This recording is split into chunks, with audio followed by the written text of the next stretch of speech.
এই আমরা বারবার হেরে যাই, খুব মন খারাপ হয়, মানে এটার জন্য কাকে দায়ী করবেন অ্যাজ অ্যান অডিয়েন্স? আসলে সমস্যা কোথায় এটা আমি জানি না, মানে মাঝে মাঝে মনে হয় আসলে আমাদের লাক খারাপ। তখন তো আবার সবাই বলে যে মায়ের দোয়া টিম, এই সেই সব কথা চলে আসে। উপস্থাপনা কেমন চলছে? না, আমি ওভাবে এখন উপস্থাপনা করছি না। শুধু কি ঈদের স্পেশাল শোগুলো করেন? ঈদের স্পেশাল শোগুলো করি, মানে রেগুলারটা আসলে আমার জন্য তো একটু অফিস সব সামলে সম্ভব না। একদম সম্প্রতি যেহেতু কোরবানি গেছে, আমি এবার ব্যক্তি প্রসঙ্গে ঢুকছি, নিজের টাকায় কোরবানি দিয়ে কেমন লাগলো? আমি কিন্তু অনেক আগে থেকে নিজের টাকায় কোরবানি দিই। আমি 2013 সাল থেকে, মানে আমার 2013 সালে আমার প্রথম আমি অভিনয় করেছিলাম। তো যেটা হয়েছিল, আমার জন্মের পর থেকে আমার বাবা একটা খাসি কোরবানি দিত আমার নামে। সো 13তে বাবা হঠাৎ করে আমাকে জিজ্ঞেস করছে, তুমি কি এই বছর একটা সার্টেন অ্যামাউন্ট এই টাকার বেশি ইনকাম করেছো? তো তখন তো আমি মডেলিং করি টুকটাক, আমি বললাম যে হ্যাঁ করেছি। বাবা বললো, তাহলে এই বছর থেকে তোমার ফরজ কোরবানি দেয়া। কিছু করার নেই। আমি বললাম যে আমি এত ছোট একটা মানুষ, আমি কোরবানি দিব? বাবা বললো কিছু করার নেই, এই বছর থেকে তোমারটা তোমাকে দিতে হবে। সো তখন থেকেই চলছে আর কি।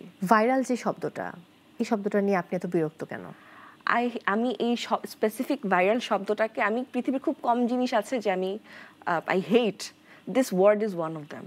এবং কারণ এটার জন্য যেটা হয়, কেউ কেউ হতে চায় না, তাদেরকে জোর করে করা হয়। আর কিছু মানুষ খুব উদ্ভট, অদ্ভুত এবং অপ্রয়োজনীয় কাজকর্ম করে ওটা হওয়ার জন্য। তো সেজন্য আমি এই শব্দটাকে একদমই পছন্দ করি না।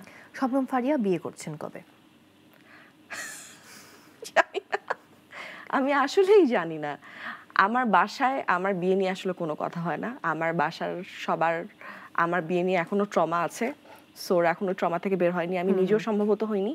আমার বাসা থেকে এখন সবাই শুধু আমাকে ঠিকঠাক বলে যে ঠিকঠাক চাকরি করো, আরেকটা মাস্টার্স করো, দরকার হলে বিদেশে যাও, পড়াশোনা করো, এগুলোই বলে। বিয়ে শাদী নিয়ে কোনো কথা হয় না। ওহ, দ্যাটস গ্রেট। জব বনাম শোবিজ, মানে কিভাবে সামাল দিচ্ছেন?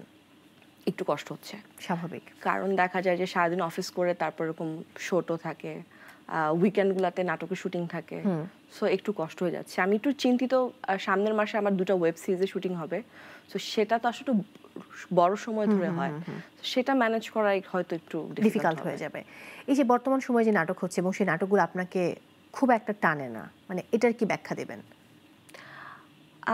আমি আসলে অভিনয়টাকে খুবই ভালোবাসি এবং আমার কাছে মনে হয় যে আমি বিশ্বাস করি যে আমি পৃথিবীতে এসেছি শুধু এই কাজটা করার জন্যই, কারণ আমি কাজটা খুবই ভালোবাসি। এর পাশাপাশি আমার একটা রেসপন্সিবিলিটিও আছে যে যেহেতু আমি অনেক বছর ধরে এখানে কাজ করছি, আমি এমন কাজ করতে চাই না যেটা আসলে দেখে দর্শকরা আর এটা কি করছে, কেন করছে, আমি চাই না সেটা।